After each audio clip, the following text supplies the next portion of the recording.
Hello, this is the first Wars and Generals poem, 1792 to 1871.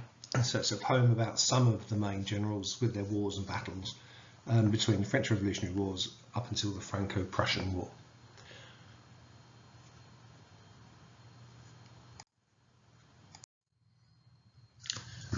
Napoleon from Corsica did rise to seek the crown of France as prize, for victory on the field of war, using his separated corps. To march upon those unprepared, at Ulm and Austerlitz few were spared. The Prussians did next feel the heat of massed French columns marching to the beat of drums, and patriotic songs were sung, followed by the roar of gun. Whilst to their front they stood transfixed, in from the flank swept the order mixed. Jenner left these Germans quite put out, though the honour should go to devout. Their war was over, they were through, all thanks to that canny man, Davout. But old Boney took home all the glory. Success made Josephine feel quite pleased.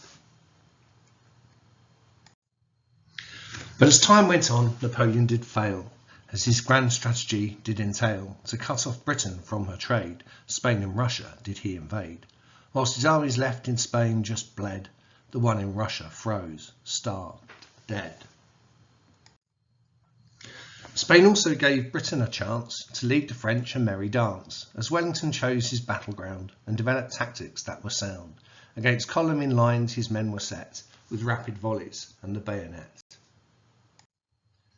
The two at Waterloo would clash, as cavalry across the field did dash, to falter against the Allied wall of squares of redcoats standing tall. The Imperial Guard too was thrown back, as Blucher's Prussians joined the attack.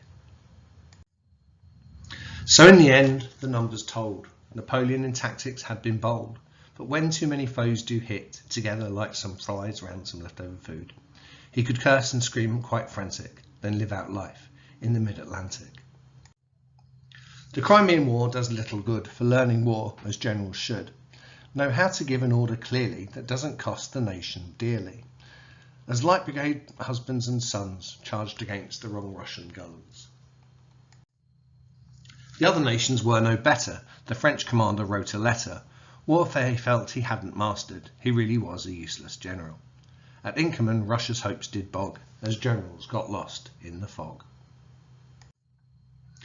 The Allied powers' industrial might provided victory in this 3-year fight. Their ships and guns weren't to be trifled, alongside infantry with muskets rifled. Into Sevastopol they cut a path. The news reached home by telegraph. The War of States we study next, which left poor Abe a man quite vexed, with how to find a man who could use Union strength, which all sense should have forced the Confederates to flee, if only they didn't have Bobby Lee. McClellan was the first big name to make his bid for glory, fame. He trained the army of the Potomac, but then he messed up his attack. I need more men, little Mac did say. Then Lee attacked without delay. After Mac was beat, the North did hope in the arrival of General John Pope. At Bull Run he tried to smash stone wall, but Lee soon held him in his thrall. Longstreet's corps the Pope can thank for smashing in the Federal flank. Then Lee decided to march forth in his first invasion of the North. Antietam became the bloody ground, where the war's worst day can be found. McClellan should have had Lee beat, but again the challenge he couldn't meet. In the west the Union stars did grow, with Forts Henry, Donelson and Shiloh. Here U.S. Grant led the men in blue onto Mississippi that cut through. The heartland of the South was under threat that it would be torn asunder. In Virginia, Burnside was absurd, with frontal attacks at Fredericksburg. Lee then put Hooker through the mill with a crushing fight at Chancellorsville. Jackson put Hooker's men to flight when a rebel bullet ended his brave fight. Jackson gone, Lee again went north to seek a win that would bring forth the independence that his people sought with the countless battles that they fought. But the Union soldiers would not flee from the struggle to make South slaves free. At Gettysburg, Lee clashed with Meade. For 3 long days the men did bleed. On hallowed ground Lee figured large in ordering poor George Pickett's charge. In his division most men fell from rifled musket, shot and shell. As Lee fled south, rebel hopes did pall, as Richmond heard of Vicksburg's fall. To Grant once more ahead his staff had cut the rebel states in half. At Chattanooga he again stepped in, to secure for Northern hearts a win. His victories led Grant to be made commander of all troops displayed, to work a plan that he could see would break the South by breaking Lee. At Wilderness his line was bent, but breaking not, after Lee he went. Spotsylvania, another 3-day fight that saw Lee block the North's great might. But once again Grant pushed ahead.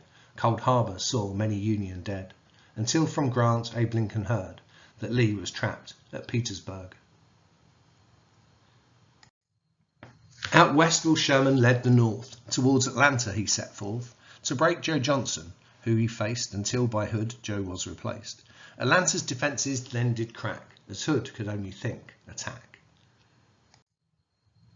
The North then turned to total war, Sherman's march to the Atlantic shore, burning down Georgian town and farm, doing Confederate morale much harm, while Shenandoah's valley was picked clean by Sheridan's troopers, both harsh and mean.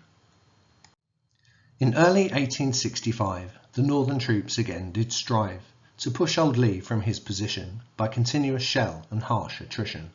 April saw the Virginian break, Southern hearts did sorely ache. So once again the numbers won, Lee, Jackson, Longstreet all undone. The Union's great industrial might allowed them to close out this fight, but not till Grant command was given were the Southern efforts finally riven. European generals saw little import in the Yankee war that was just fought. What could be learned by the Prussian herds from a rabble of backwoods and amateurs? They all looked back to Napoleon for methods to base their tactics on. But the Prussians had been working on a better way to lead when from the general staff a leader rose who worked out how to crush his foes. With teamwork, planning and railway, he created the best force of the day. Von Moltke placed great emphasis on transport planning, that and this. Trace needle guns the Prussians had, which made their infantry quite glad. They could fire fast from near the ground, slow-firing Austrians they did pound.